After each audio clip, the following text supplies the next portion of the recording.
നിങ്ങളുടെ വിജയ് ഇതാ വരുന്നു. ഈ മുദ്രാവാക്യം ഉയർത്തിക്കൊണ്ടാണ് തമിഴക വെട്രിക്കഴകത്തിന്റെ ആദ്യ സംസ്ഥാന പര്യടനം ആരംഭിച്ചത്. വിവിധ വേദികൾ കടന്ന് തമിഴ്നാടിന്റെ മധ്യത്തായി സ്ഥിതി ചെയ്യുന്ന കരൂർ പട്ടണത്തിൽ വിജയും സംഘവും എത്തി. രാവിലെ മുതൽ തന്നെ ഇളയ ദളപതിയെ കാണാനായി ആളുകൾ തെരുവോരങ്ങളിൽ തമ്പടിച്ചിരുന്നു. വൈകുന്നേരമായപ്പോഴേക്കും ആൾക്കൂട്ടം പ്രതീക്ഷിച്ചതിലും അധികമായി. വിജയ് കരൂർ എത്തിയപ്പോഴേക്കും സമയം രാത്രിയായിരുന്നു. ബസ്സിൽ നിന്നും സൂപ്പർ സ്റ്റാർ വിജയ് പുറത്തിറങ്ങി. തന്നെ കാണാനായി തടിച്ചുകൂടിയിരുന്ന ജനാവലിയോട് അദ്ദേഹം സംസാരിക്കാൻ തുടങ്ങി. അപ്പോൾ തന്നെ ആൾക്കൂട്ടത്തിനിടയിൽ നിന്നും നിലവിളികൾ ഉയർന്നു തുടങ്ങി. സംഭവം വഷളായതോടെ വിജയ് സംഭവ സ്ഥലത്തു നിന്നും മാറി. തിക്കിലും തിരക്കിലും പെട്ട് 41 പേർ മരണപ്പെട്ടു. അതിലേറെ പേർക്ക് പരിക്കേറ്റു. മരണപ്പെട്ടവർക്ക് 20 ലക്ഷവും പരിക്കേറ്റവർക്ക് 2 ലക്ഷവും നഷ്ടപരിഹാരമായി വിജയ് പ്രഖ്യാപിച്ചു. ഇത് ആദ്യമായിട്ടല്ല തമിഴ്നാട്ടിൽ ഇത്തരമൊരു സംഭവം.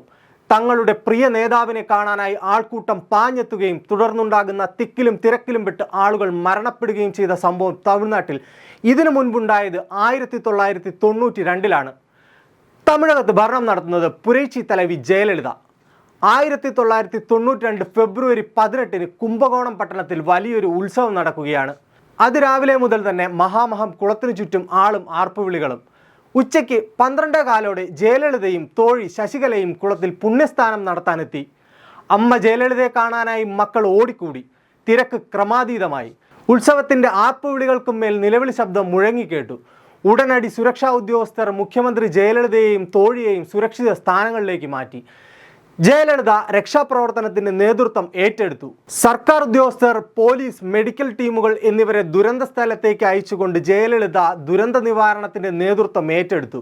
മരിച്ചവരുടെ കുടുംബങ്ങൾക്ക് 1 ലക്ഷം രൂപ നഷ്ടപരിഹാരം നൽകുകയും പരിക്കേറ്റവർക്ക് സൗജന്യ ചികിത്സ ഉറപ്പാക്കുകയും ചെയ്തു. തമിഴ്നാട് ഭരണാധികാരി കൂടിയായിരുന്ന ജയലളിത വിഷയത്തെ തന്ത്രപൂർവ്വം കൈകാര്യം ചെയ്തു. അപൂർവമായ ഒരു ദുരന്തമെന്നാണ് ജയലളിത സംഭവത്തെ വിശേഷിപ്പിച്ചത്. ദുരന്തത്തിന്റെ ഉത്തരവാദിത്വം ഏറ്റെടുക്കാതെ ഇനി ഇത്തരം സംഭവങ്ങൾ ആവർത്തിക്കാതിരിക്കാനുള്ള നടപടികൾ സ്വീകരിക്കുമെന്നും ജയലളിത പറഞ്ഞു. പക്ഷേ തമിഴ് മക്കൾ ആ ദുരന്തം മറന്നില്ല. ജനം വോട്ടിലൂടെ മറുപടി നൽകി.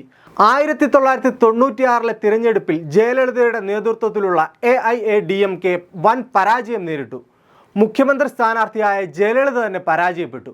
ബർഗൂർ മണ്ഡലത്തിൽ DMK സ്ഥാനാർത്ഥി EG സുഗവനമാണ് ജയലളിതയെ പരാജയപ്പെടുത്തിയത്. ഭരണവിരുദ്ധ വികാരവും അഴിമതിയും ദുഷ്പെരുമാറ്റവും ഒക്കെ പരാജയ കാരണമായി ചൂണ്ടിക്കാട്ടിയതോടൊപ്പം തന്നെ മഹാമഹം ദുരന്തവും ജയലളിതയുടെ പരാജയത്തിന് കാരണമായി. തമിഴ് രാഷ്ട്രീയത്തിലെ പുതുമുഖമായി ഉയർന്നു വന്ന വിജയുടെ അവസ്ഥയും സമാനമായിരിക്കുമോ എന്ന ആശങ്കയിലാണ് TVK നേതൃത്വം. തമിഴ്നാട്ടിൽ ഒരു ബദൽ ശക്തിയായി വിജയ് ഉയർന്നു വരികയായിരുന്നു. തമിഴ്നാട്ടിലെ പ്രമുഖ രാഷ്ട്രീയ ശക്തിയായി വളർന്നു വരാമെന്ന വിജയുടെ സ്വപ്നത്തിന് കരൂർ ദുരന്തം തിരിച്ചടിയാകുമോ എന്ന് കാത്തിരുന്നു കാണാം.